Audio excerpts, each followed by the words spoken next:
Miška, ty nie si len našou najstaršou sestrou. Si našou inšpiráciou, človekom, na ktorého sa vieme spoľahnúť a ktorý aj v najchaotickejších chvíľach dokáže veci vyriešiť. Si cieľavedomá a vždy ideš za tým, čo si zaumieniš. Tvoja kreativita už dávno presiahla tú našu a aj tak máš stále potrebu posúvať ju ďalej a byť čoraz stvorivejšia. A čo sa týka tvojej dobrodružnosti, tak ani tá nemá hraníc. Keby som bola tvojou komfortnou zónou, určite by som sa sťažovala, že mi nevenuješ dostatok času. Dokážeš byť jemná a elegantná ako princezná a zároveň praktická, silná a spoľahlivá v každodennom živote. Básnik by povedal, že si zraniteľná a vyzývavá zároveň, ako stvorená na materstvo a veci s tým súvisiace.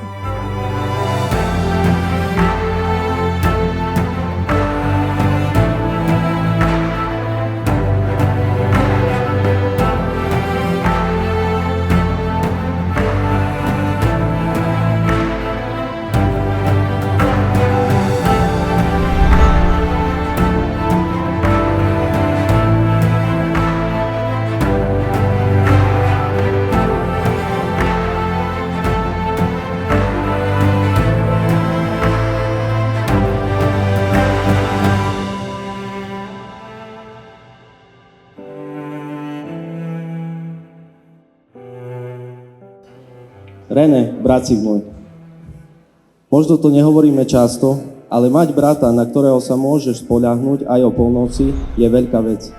A neviem prečo, ale Pán Boh to zariadil tak, že keď niekoho z nás stretlo ťažké obdobie, zobudil si sa aj v noci a postaral sa, aby všetko dobre dopadlo. A práve preto si myslím, že dnes si nevybrala zle ani ty, Miška.